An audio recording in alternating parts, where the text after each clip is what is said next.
Madame le maire, chers collègues, dans cette délibération, vous apportez le soutien municipal annuel à plusieurs associations culturelles. Ça va, on entend? Oui. C'est important, en ces temps de crise sanitaire, économique et sociale, de soutenir les associations culturelles.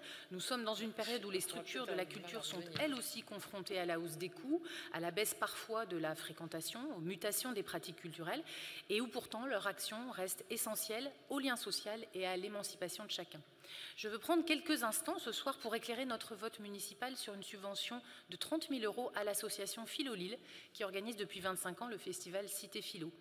Pour l'édition 2023, nous nous engageons donc collectivement ce soir à nouveau à soutenir ce bel événement dont on ne parle finalement pas toujours assez. Pas assez, car plus que jamais, le débat d'idées, la confrontation des arguments, l'exposition des visions du monde, de la morale, des valeurs est nécessaire et indispensable. Ils sont indispensables à l'éducation aussi de nos jeunes, à l'exercice plein et entier de notre citoyenneté et au combat contre l'anxiété collective qui pourrait nous faire nous gagner face aux défis d'avenir.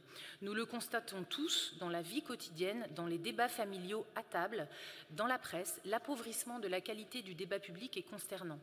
Elle est due à la force en partie des réseaux sociaux, de leurs algorithmes, à la caricature des idées et des projets par certains mouvements politiques, à la violence et au repli de certaines communautés de pensée. Cette violence, elle est portée par une intolérance qu'il nous faut tous, à notre niveau, responsables politiques, associatifs, citoyens, combattre. Je crois profondément que l'action de Cité Philo est non seulement à valoriser, mais à développer.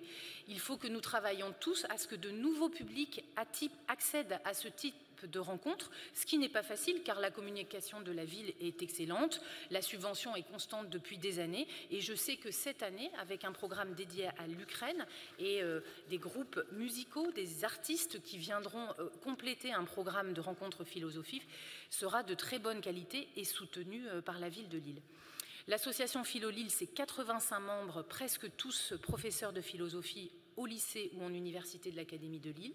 Et c'est aussi un comité scientifique reconnu de 15 membres, représentant les principaux courants de la philosophie française et dont nous pouvons être fiers. C'est aussi chaque année 10 à 15 000 personnes qui se déplacent à Lille, vers Lille, dans Lille, et près de 200 philosophes, experts, artistes, scientifiques que nous avons la chance d'accueillir. Donc rendre accessible Cité Philo, c'est continuer de leur permettre, comme le font largement la ville et la métropole, de se tenir aussi dans des lieux assez originaux, des lieux culturels, mais aussi des lieux de vie, ce qui permet à des personnes qui ne viennent pas facilement aux rencontres et aux débats d'y accéder. Donc nous sommes fiers de ce festival. Je trouvais que c'était bien aussi, dans un conseil municipal, parfois, d'attirer l'attention sur une subvention qui est régulière, sur un bel événement et qui met en valeur les acteurs de la ville et sur cette édition particulière dédiée à l'Ukraine qui porte les valeurs de la solidarité européenne et de la paix. C'était une bonne nouvelle pour nous ce soir. Je vous remercie.